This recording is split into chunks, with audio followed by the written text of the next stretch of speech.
Football is back. This is Kate's Takes, and here are the top stories from week 1 of the NFL preseason. Probably my favorite NFL preseason story would definitely be the San Francisco 49ers preseason so far with Trey Lance. Ever since the 49ers decided to move on from Jimmy Garoppolo, Trey Lance has been the main storyline coming out from the Bay. In his start in week 1 of the NFL preseason, Trey Lance was 4 for 5 for 92 yards and a touchdown.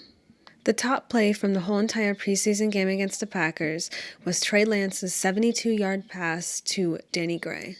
Trey Lance demonstrated his immense arm strength. Me personally, I have always been a fan of Trey Lance, and I think Trey Lance has major potential to be elite, especially with Shanahan being his coach.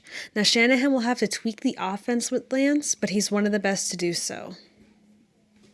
Lance has such huge potential and such a high ceiling. I'm loving what I'm seeing from Trey Lance.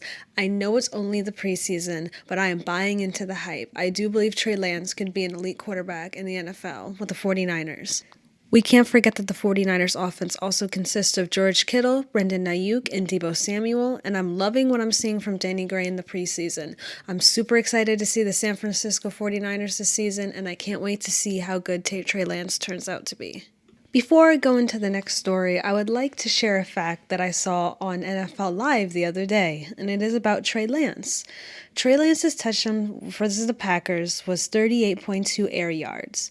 The 49ers had 2 completions of 38-plus air yards in 2021, tied fewest in the NFL. So Trey Lance's talent would definitely be a change compared to Jimmy Garoppolo.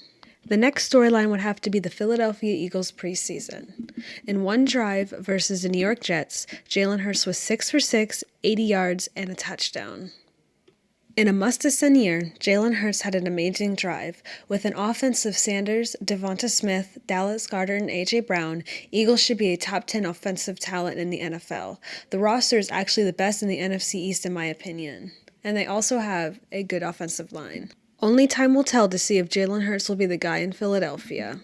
Another team's preseason to point out would definitely be the Tennessee Titans. The top story to definitely come out of this team's preseason game would be that Malik Willis was showing promise in his NFL preseason debut.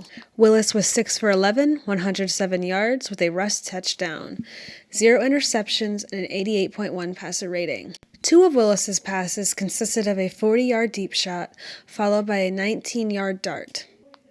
Willis displayed strong arm and playmaking running ability. However, he did struggle with some quarterbacking, pocket presence, reading the field, and always going with the first read.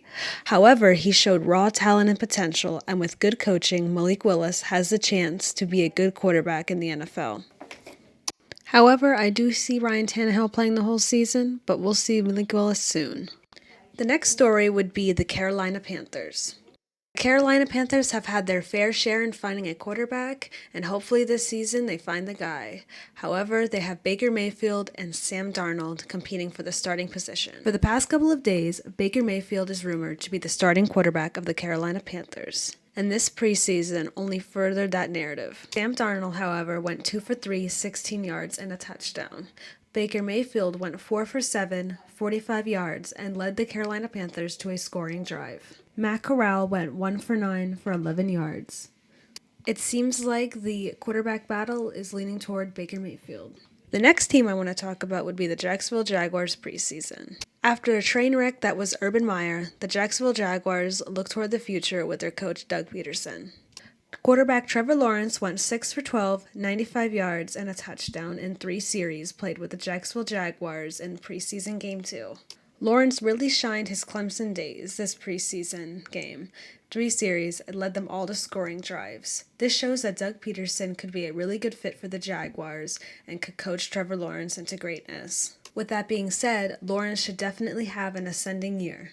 Another player that I want to talk about in the Jacksonville Jaguars preseason game would be Travis Etienne. Unfortunately, Etienne was out for the whole season due to a foot injury, so this is the first time we've seen Etienne play in quite some time, and he did not disappoint. He went 9 carries for 23 yards, including a 12-yard break. In the receiving category, Etienne went 1 for 3 targets with 10 yards. After being out last season, Etienne reminded us of his speed, along with running and receiving ability. The Lawrence Etienne connection could be something special, especially because these two were teammates at Clemson. The last story I want to talk about is the Pittsburgh Steelers' tight quarterback competition. Trubisky, Rudolph, and Pickett all saw preseason action week 1. The Pittsburgh Steelers started Mitch Trubisky in their first playoff game, and he went 4 for 7, 63 yards, and a touchdown. Trubisky's performance solidifies that there would be no signs for him not to start week 1 in the regular NFL season. Mason Rudolph did indeed put up decent numbers, going 9 for 15, 93 yards, and 1 touchdown. He definitely cemented himself on the roster. Last but not least, we have Kenny Pickett's preseason debut. Pickett went 13 for 15, 95 yards, and 2 touchdowns. This included a game-winning touchdown for the Pittsburgh Steelers. This was certainly quite the debut for Pickett. It shows us why the Steelers drafted him in the first round. Pickett's performance might raise questions on when and if Pickett will start this season. My only concern with Pickett is that he did a lot of check down plays and passes. I definitely want to see more of his arm and what he can do and the talent of being a quarterback. Besides all the quarterbacking in the preseason, there was a notable standout in the wide receiver position of the Pittsburgh Steelers. That would be George Pickens. Pickens had 3 receptions, 43 yards, and a touchdown. Pickens amazed NFL fans with his performance against the Seahawks. Pickens even had an amazing touchdown catch. I'm very excited about this Pittsburgh offense. They're a very young and developing offense with Najee Harris and Chase Claypool. And George Pickens and Deontay Johnson might have the chance to be a great wide receiver duo in this league. I think they have the potential to be must-see TV. This doesn't surprise me, given the fact that the Pittsburgh Steelers have a reputation to draft amazing wide receiver talent. That is all the top stories that I have for the NFL preseason week 1. I'll see you next week for the NFL preseason week 2 top stories.